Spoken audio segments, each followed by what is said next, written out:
Não se desespere, não nem pare de sonhar.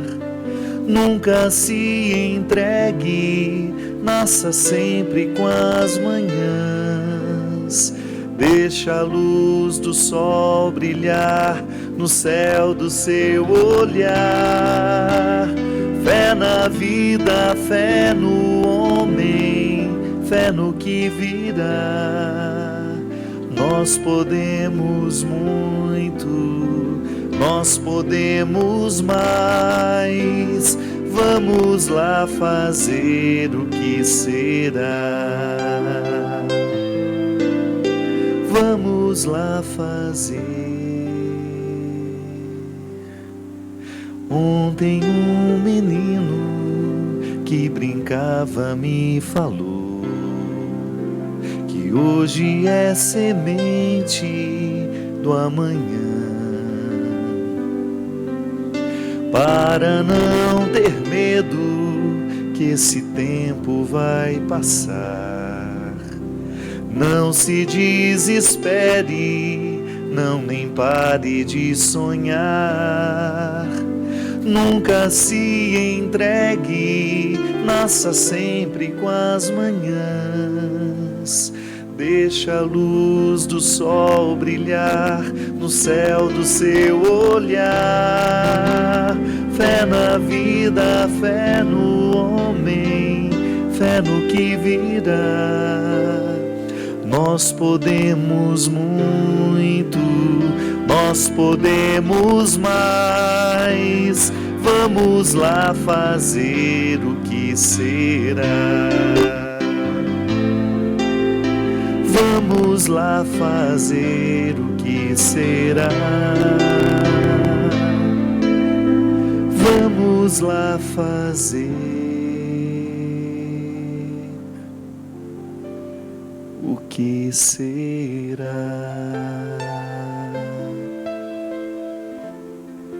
Muito boa noite. Com esse verso ousado que nós começamos o primeiro programa do nosso ano.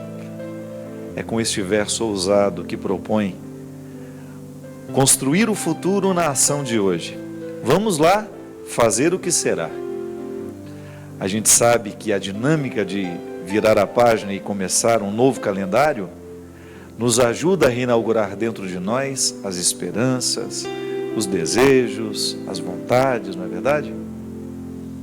Drummond de Andrade dizia que foi muito inteligente aquele que inventou essa história de ano novo, porque toda vez que nós falamos de ano novo, cria-se dentro de nós a expectativa de um novo tempo. Por isso a gente explode os fogos, né, para demonstrar que alguma coisa está acontecendo, para que a gente perceba que existe um tempo que está terminando e um outro que está começando. O livro do Eclesiástico nos fala de maneira tão sábia que para cada tempo, né, para cada dia, o seu sofrimento, a sua luta, existe debaixo do céu um tempo para cada coisa. Tempo de plantar, tempo de colher. É assim que nós usamos o tempo, a nosso favor. Porque se a gente permitir que ele se estabeleça como nós, como uma força pesada que nos mata aos poucos, a gente perde a graça de transformá-lo em bênção. E o tempo a cronologia, precisa ser usada como um instrumental de crescimento. Eu passo por ele, percebo que os meus dias podem ser diferentes. Sou eu que recebo mais uma vez a graça de reinaugurar um tempo na minha história, porque mudou o calendário. Aí você poderia dizer, padre, mas a vida continua a mesma. A vida é a mesma, as lutas são as mesmas, mas a metáfora do ano novo nos empresta um novo sentido, um novo vigor, para que a gente possa abrir as portas da nossa casa, as janelas do nosso coração, e a gente ter a disposição de começar um novo tempo. Quem disse que você está condenado a morrer do jeito que está hoje? Não, eu não quero pensar assim. Acreditar que em 2011 muitas coisas boas nos esperam, já é uma forma de concretizá-las. Porque aquilo que a gente pensa tem um poder muito grande sobre nós. Os nossos afetos são gestados a partir dos nossos pensamentos. É uma dinâmica o tempo todo. O coração é uma metáfora, os nossos sentimentos são todos produzidos no cérebro, né? Mas a gente faz essa ligação interessante, cabeça e coração, aquilo que eu penso, movendo as minhas ações e me possibilitando transformar aquilo que eu sonhei em realidade. É assim que nós queremos começar o ano de 2011. Aqui no programa Direção Espiritual, queremos inaugurar um novo tempo na nossa história. Permita-me mais uma vez entrar na sua casa, falar ao seu coração, estabelecer com você mais um pacto de um ano de trabalho, né? De missão aqui, concretizada com a sua companhia. Boa noite, seu Christian. Muito obrigado. Quantos anos já estamos juntos aqui? Nós nem sabemos mais, né? Desde o segundo programa, né? Você já veio para participar. Quanto tempo tem de programa de direção espiritual? 6 anos? Passou rápido, hein? Parece que a gente está mais jovem, Christian, né? Eu estou achando você mais jovem. Quando a gente pega os vídeos do passado, né? Você já observou aquelas fotos suas quando você tinha 20 anos atrás? Você fala, meu Deus, como é que eu tinha coragem de usar uma calça daquela, não é? Uma coisa assim. Meu Deus, como é que eu tinha coragem de usar uma camisa daquela? Um corte de cabelo daquele. É a vida passando. E se a gente quiser, o tempo nos melhora. Graças a Deus. Vou começar lendo um e-mail que fala de velhice, que fala de oportunidade, de tempo novo, que nos foi enviado pela Adriana, lá do Ceará. Ela escreve assim: Padre Fábio, gosto muito do senhor e gosto quando o senhor fala às mulheres de maneira muito especial, às jovens senhoras. Vi esta mensagem, achei muito interessante e queria compartilhá-la com o senhor. Não sou tão jovem como a protagonista, que tem 87 anos. Eu tenho apenas 22. Mas acabo de perceber que estou envelhecendo mais rápido que ela. Conta um jovem universitário que no seu primeiro dia de aula, o professor se apresentou e pediu que todos procurassem conhecer alguém que eles ainda não conheciam. Ele ficou de pé, olhou ao redor, quando uma mão lhe tocou suavemente no ombro. Deu meia volta e viu uma velhinha bastante enrugada já, cujo sorriso lhe iluminava todo o ser. Ela falou sorrindo: Oi, meu nome é Rose. Tenho 87 anos. Posso lhe dar um abraço? O moço riu e respondeu com entusiasmo: Claro que pode. Ela lhe deu um abraço e ele imediatamente perguntou: Por que a senhora está na universidade numa idade assim tão jovem, tão inocente? Rindo, ela respondeu: Estou aqui para encontrar um marido rico, casar-me, ter 2 filhos e logo me aposentar e viajar. Eu falo sério, disse ele. Quero saber o que motiva a senhora a enfrentar esse desafio já nessa idade. Rose respondeu gentil: Sempre sonhei em ter uma educação universitária e agora vou ter. Depois da aula, ambos caminharam juntos por um longo tempo e se tornaram bons amigos. Todos os dias, durante os 3 meses seguintes, saíam juntos da classe e conversavam muito. O jovem universitário estava fascinado em estudar aquela máquina do tempo. Ela compartilhava com ele a sua experiência, a sua sabedoria, e durante o curso, Rose se fez muito popular na universidade. Fazia amizades onde quer que fosse. Gostava de se vestir bem, se alegrava com a atenção que recebia dos outros estudantes, e ao término do último semestre, ela foi convidada para falar na festa de confraternização. Naquele dia, ela deu a todos uma lição inesquecível.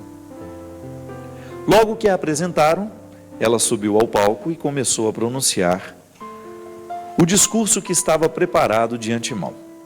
Leu as primeiras frases e derrubou os cartões onde estavam os seus apontamentos.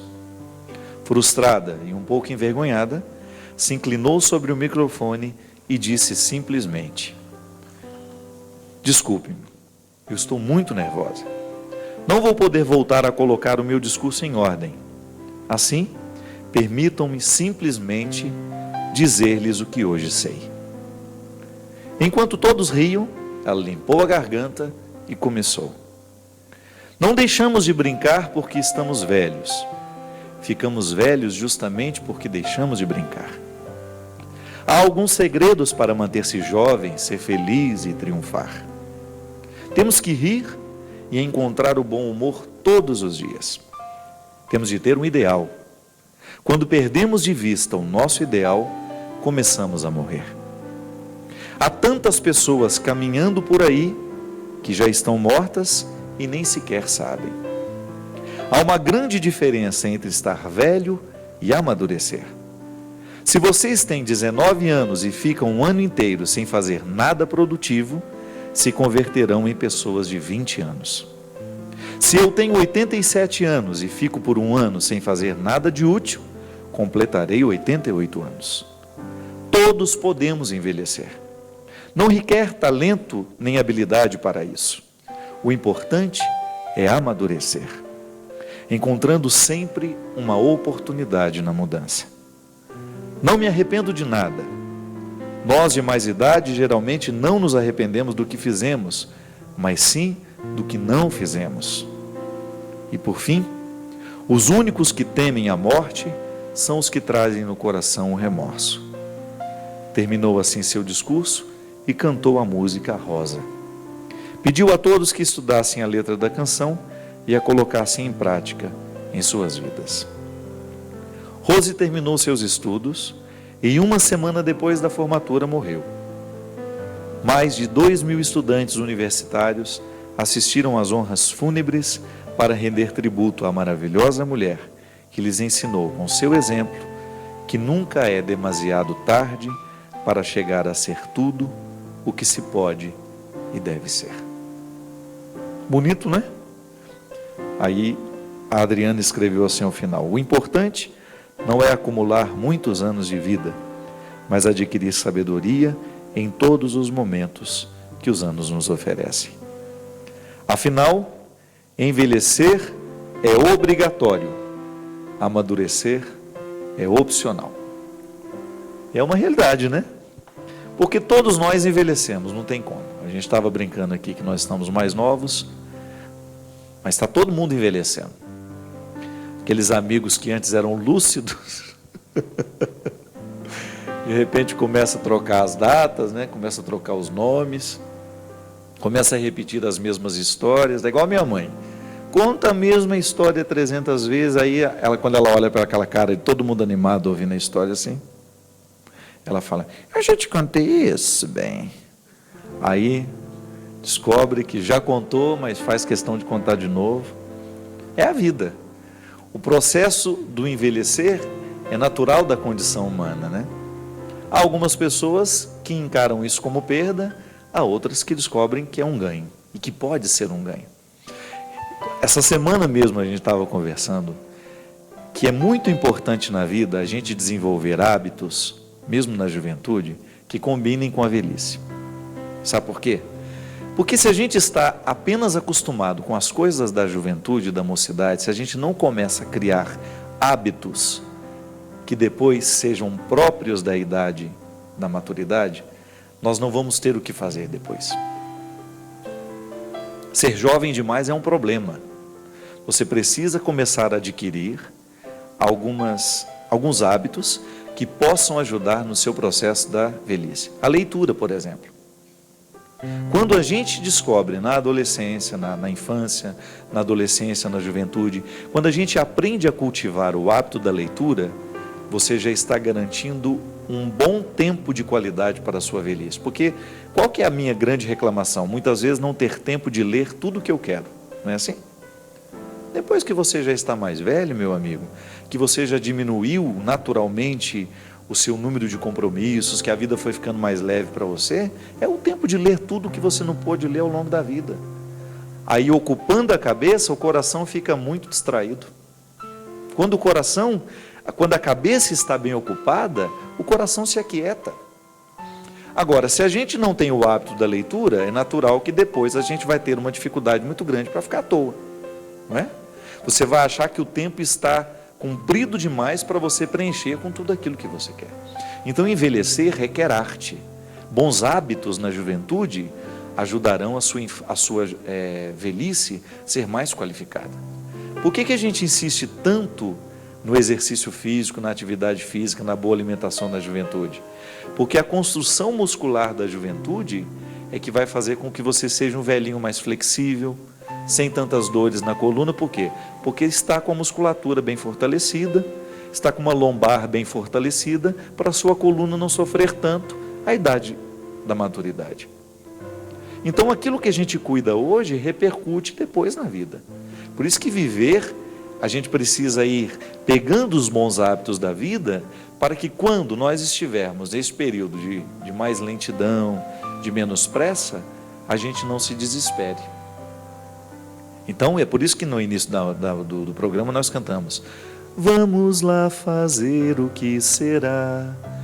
Então eu, Padre Fábio, hoje estou construindo o velhinho que eu vou ser, que eu espero ser um velhinho um dia, né? Espero que eu não morra jovem. Mas estou construindo agora a minha velhice. Como? Na minha estrutura física, eu estou ajudando a envelhecer melhor, a ter mais qualidade. Na alimentação, nos meus hábitos, né? Ser um homem de oração, ser um homem adepto da leitura, da reflexão. Que isso a gente vai ficando mais aguçado, minha gente. Eu sempre digo, eu comecei a escrever cedo. Mas se hoje eu pudesse voltar no tempo, eu acho que eu publicaria o meu primeiro livro aos 50 anos. Por quê? Porque depois dos 50, a sua lucidez para olhar para o passado é muito maior. A gente se arrepende menos, né? Do que disse. Porque você vai estar mais centrado, é um momento da sua vida em que você tem mais instrumentais para analisar, mais maturidade, mais sabedoria. Isto é, se a gente viver bem, se a gente construir bem o momento futuro, o futuro no momento presente. Amadurecer é muito mais que envelhecer. Você pode ter um homem de 80 anos imaturo. Porque o que é o amadurecimento? O amadurecimento não é o acúmulo de tempo em nós, mas é o acúmulo de experiências. Quando a gente não descobre a sabedoria no processo da vida, nós vamos ser uma pessoa sem graça, sem discurso, sem ter muito o que dizer, sem ter muito o que acrescentar. Eu sempre gostei muito, ela disse no início do e-mail, né, Adriana, que eu gosto de me dirigir sempre com muito respeito às pessoas de idade. É verdade. Se hoje eu pudesse se eu pudesse cuidar, ter uma instituição que pudesse cuidar de alguém, eu escolheria cuidar de velhos. Eu tenho um prazer imenso em estar com velhos. Por quê? Porque eu desde criança sempre fui assim. Minha mãe sempre fala isso. Desde pequeno eu gostava de conversar com as pessoas de mais idade. Porque é muito interessante você ouvir a vida realmente vivida. É uma literatura muito concreta, né? Uma pessoa contando a sua história, contando a sua vida, contando o seu passado, como era, como deixou de ser, como foi sendo modificado. Isso é muito enriquecedor. E ao ouvir os velhos, eu vejo direitinho, eu percebo o quanto é determinante para a qualidade da velhice a sabedoria. Porque é bom você conversar com uma pessoa sábia, não é verdade? Todos nós temos necessidade de encontrar gente sábia pela vida. Porque o sábio é aquele que tem um pouco mais que inteligência. Inteligência para resolver um problema matemático, muitos nós temos. Mas muitas vezes uma questão da vida, olhar para ela com profundidade, olhar para ela com fecundidade, nem sempre a inteligência basta. Aí a gente pode distinguir aquele que é muito inteligente e aquele que é sábio. Às vezes a gente encontra muito inteligente e muito sábio. Às vezes encontramos muito inteligente, mas não tão sábio. Ou às vezes nós encontramos muito sábio, nem tão inteligente assim. Já ouviu falar de Curadarse? Curadarse era um padre que, segundo a tradição, aquilo que chega até nós, era um homem que tinha muita dificuldade de aprender. Tinha muita dificuldade de aprender o latim, tinha dificuldade de aprender a teologia. E o que ele fazia? Ele ia atender confissões. Só que lá, atendendo às confissões, aquele homem que não era brilhante na inteligência, era brilhante na sabedoria. porque aconselhar uma pessoa requer muita sabedoria. Não é verdade? Dar um conselho, interferir na vida do outro, requer uma sabedoria muito grande. Mas onde mora a bendita da sabedoria? Ela mora na oportunidade que nós temos de construir dentro de nós uma vida. Ela mora nessa oportunidade de encontrar pelo caminho aquilo que nos ensina. A história que eu tenho contato, que vem morar dentro de mim. Aquela vida que eu encontrei, que mexeu tanto comigo, veio morar dentro de mim. Isso é sabedoria acumulada, né? Quando você não passa de qualquer jeito pela vida, nem pela vida das pessoas, pela história das pessoas. Você começa a recolher os exemplos vividos, os acontecimentos, você extrai aquilo, como se nós pegássemos uma cana e fizéssemos sair todo o caldo, porque sabemos que o açúcar está ali. É como se nós pudéssemos então amassar bem essa vida que nós vivemos, para a gente poder extrair até a última gota de sabor. Aí a gente guarda aquilo dentro de nós. A gente vai ficando mais sábio à medida em que nós temos o coração aberto para viver, para poder trazer o aprendizado que essa vida tem, e a gente acomodar isso dentro de nós e você usar, à medida que você vai vivendo, evitando os mesmos erros do passado. Então meu pai cometeu tal erro, então hoje eu vou modificar a minha atitude. Ontem eu conversava isso com um amigo meu, ele estava dizendo para mim assim: padre, é verdade que nós trazemos os pecados dos nossos antepassados? Eu falei: eu não diria para você que nós trazemos os pecados dos nossos antepassados. A gente pode trazer no nosso DNA, né, nas nossas constituições, nas nossas configurações psíquicas, as influências dos erros, as consequências das coisas ruins que aconteceram no passado. Agora, nós podemos equilibrar isso e permitir que fique dentro de nós de um jeito diferente. Eu não quero que os erros dos meus antepassados determinem o meu presente, então eu corto. Eu tenho consciência deles, eu sei que eles agiram assim, mas eu não quero continuar agindo da mesma forma. Só assim que nós podemos quebrar, né, aquela cadeia de maldições, muitas vezes, que nós trazemos dentro das nossas estruturas familiares. É aquela velha história. A criança que foi abusada sexualmente, que foi vítima de pedofilia, tem uma chance muito grande de se transformar num pedófilo no futuro. Por quê? É quase que uma resposta natural da vida, né? Então, a agressão que eu sofri, eu cometo contra alguém também. É uma maneira que eu tenho de fazer justiça, né? De maneira estranha. Como é que eu faço então? Quebrar, eu não vou fazer com os meus filhos aquilo que o meu pai fez comigo. Esta é uma regra que você pode adotar. Então, se o seu pai cometeu erros com você, se ele foi muito duro com você, se você sabe que aquela atitude dele lhe causou mal, lhe fez muito mal, você vai tentar purificar aquela ação para que só extraia o valor dela. Então, ser rude é um valor? Às vezes é, mas você pode ser rude de outra forma. Você pode ser duro, né? Na educação com os filhos, você precisa ser muito duro, muitas vezes, mas você não precisa ser agressor. A sua dureza na atitude, na exigência de atitudes, não precisa ser uma agressão à vida do seu filho. Então você vai purificando, você vai modificando, você vai acumulando, você vai exercendo a sabedoria que o acúmulo da história lhe trouxe. E aí você não envelhece, né? Você fica mais sábio. A gente fazer com que a nossa experiência pelo tempo possa ser sempre favorável na nossa atitude. A vida que a gente viveu não precisa nos condenar. Ainda que a gente tenha motivos de sobras para a gente querer se condenar. Porque pode ser que a gente tenha errado muito mais que acertou. Mas a gente não precisa fazer prevalecer os erros. Nós podemos muito bem selecionar isso, jogar fora o que não valeu a pena e dar um start de maneira diferente, né? Acolher esse novo tempo, essa nova oportunidade. Hoje, por exemplo, Nós estamos tendo a graça de começar um novo tempo. 2011 está apenas começando. Mas nós podemos viver essa dinâmica do ano novo todos os dias. Todos os dias você pode interpretar-se assim: hoje eu estou apenas começando. Não tenho que morrer condenada por aquilo que eu não fiz de certo ou por aquilo que eu fiz de errado, né?